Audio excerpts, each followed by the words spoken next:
ආයුබෝවන්. අද මම පරීක්ෂා කරපු රෝගියෙක්ගේ තිබ්බ රෝග තත්ත්වයක් ගැන අපි කතා කරමු. ඇය ජපානයේ ජීවත් වන ශ්‍රී ලාංකික කාන්තාවක්, මැදි වයසේ කාන්තාවක්.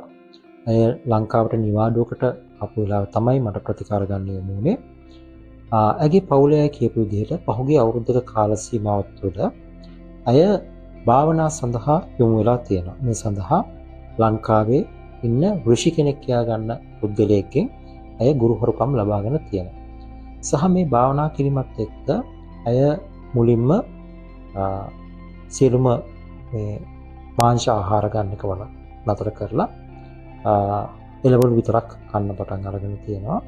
සහ කන එක ඊටාම විශාල වශයෙන් අඩු කරලා තියෙනවා. ඒකත් එක්ක ඇගේ ශරීරය ක්‍රමානුකූලව බර අඩු වෙලා, කෙට්ටු වෙලා, කුෂ වෙන තත්යකට පත් වෙලා තියෙනවා. දෙවෙනි එක තමයි ඇය ඒකත් එක්ක ටික කාලයක් යද්දි කියන්න පටන් අරගෙන තියෙනවා. ඇයට භාවනා මගින් විශේෂ තත්ත්වයක් හම්බෙලා කියලා. ඇයට භාවනා කරද්දී නිකන් පාවෙනා වගේ තත්ත්වයක් දැනුණා. ඒක අහසට යනවා වගේ තත්ත්වයක් දැනුණා. ඒකෙන් අදහස් වෙන්නේ ඇයට භාවනාව සම්බන්ධයෙන් ධ්‍යාන වගේ විශේෂ තත්ත්වයක් හම්බෙලා තියෙනවා කියන එක. සහ ඇය මේකෙන් තවත් ඉදිරියට ගිහිල්ලා රහත් භාවයට පත් වෙනවා කියන එක තමයි ඇගේ විශ්වාසය වුණේ.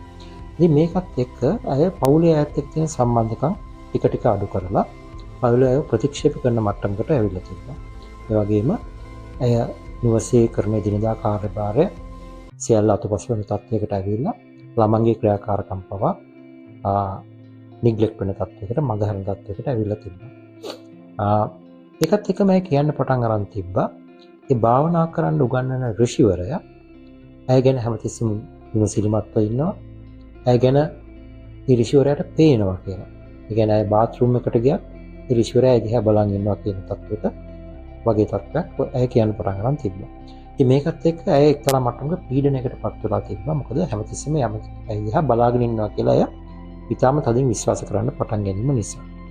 ඒ වගේම ඇය කියන්න පටන් අරන් තිබ්බා ඇයට තියෙන තව මාසයක කාලයක් විතරයි. මේ මාසයක කාලය සීමාව තුළ ඇය පවුලෙන් සම්පූර්ණයෙන්ම අයින් වෙලා ඒ භාවනා යෝගීව ඉඳලා රහත් භාවයට පත් වෙන්න ඕනේ. එහෙම නැත්නම් ඇගේ ශරීරයට දීලා තියෙන ආයුෂ ප්‍රමාණය ඉවර වෙනවා තව මාසෙකින්. ඒ නිසා තව මාසෙකින් ඇය ජීවිතක්ෂයට පත් වෙනවා කියලා. ඉතින් මෙන්න මේ විදිහ ඊටාම තදින් තිබෙන විශ්වාස එකක් එක්ක තමයි ඇය අපිට ප්‍රතිකාර සඳහා යොමුන්නේ. ඇයිත් කතා බහ කරගෙන යද්දී අපිට දැක ගන්න හම්බෙච්ච දෙයක් තමයි ඇයට ඇය ගැන තව කට්ටිය එකතු වෙලා කතා වෙනවා කියලා ඇයට ඇහෙනවා. කට්ටිය එකතු වෙලා ඇය විවේචනය කරනවා. සමහරවිට ඇයගේ හොඳ කියනවා, සමහරවිට ඇයගේ වැරදි කියනවා. ඒක පැහැදිලිව ඇය කනට ඇහෙනවා. ඒ වගේම ඇයට සමහර වෙලාවට අර ඍෂිවරයා කියන පුද්ගලයා කනට කරලා පණිවිඩ දෙනවා. ඒ පණිවිඩ දීමේදී යම්කිසි අනකිරීම ස්වභාවයකුත් යම් යම් අවස්ථාවල තියෙනවා. ඒ වගේම ඇය තාම තදින් විශ්වාස කරනවා අය හිතන පතන සියලුම දේ ඒ ඍෂිවරයාට සහ ඔහුත් සමග සිටින අනිත් ඒ භාවනා යෝගී පිරිසට දැනගන්න පුළුවන් කියලා. ඒක දැනගන්නේ කොහොමද කියලා අහපුවම අය කියන්නේ ඒ භාවනා කරලා ඔවුන් ලබාගෙන තියෙන විශේෂ තත්ත්වයක් එක්ක ඇගේ හිත ඔවුන්ට කියව ගන්න පුළුවන් කියලා. ඉතින් මෙන්න මේ විදිහ රෝග ලක්ෂණ එක තමයි මේ රෝගය මට යොමු වුණේ. ඉතින් මේ රෝගී තත්ත්ව බලපුවාම අපිට තේරුම් ගියේ ඇය බින්නෝන්මාදයෙන් රෝගී තත්ත්වයෙන් පෙළෙනවා කියලා. මේ බින්නෝන්මාදය නැත්නම් ස්කිසොෆ්‍රීනියා කියන රෝගී තත්ත්වයේදී මේ විදිහ විශ්වාසයන් ඊටාම තදබල ලෙස සමහර අය විශ්වාස කරන්න පටන් ගන්නවා. ඒ වගේම ඒගොල්ලන්ට මේ විදිහ නිත් තමන් ගැන කතා කරනවා, තමන් ගැන ඔත්තු බලනවා වගේ දේවල් හිතන්න පටන් ගන්නවා. ඒකත් එක්ක ඒගොල්ලන්ගේ ෆන්ක්ෂනල් ඩිටියරේෂන් එක කියන්නේ එදිනෙදා ක්‍රියාකාරකම් වල ලොකු කඩාවැටීමක් සිද්ධ වෙනවා. ඉතින් මේ තත්ත්වය එක්ක මේ රෝගියා අපි රෝහල්ගත කරලා ප්‍රතිකාර කරන්න තීරණය කරා. මොකද අය තව මාසයක් විතරයි මට තියෙන. මේ මාසය ඇතුළත මම රහත් භාවයට පත් වුනේ නැත්නම් මගේ ජීවිතේ නැති වෙනවා කියන එකත් එක්ක එක්තරා මට්ටමක අවදානම් ස්වරූපයකට අපිට දැනෙච්ච නිසා ඇයව රෝහල්ගත කරලා අපි දැන් ප්‍රතිකාර කරගෙන යනවා. ඉතින් මේ විදිහේ රෝගී ලක්ෂණ තියෙන අය ඒගොල්ලන්ටත් ඒගොල්ලන්ගේ ජීවිතේ හම්බෙලා ඇති සමහරට ඔයගොල්ලෝ දන්න කෙනෙක්ට මෙහෙම දේ ලක්ෂණ තියෙන්න පුළුවන්.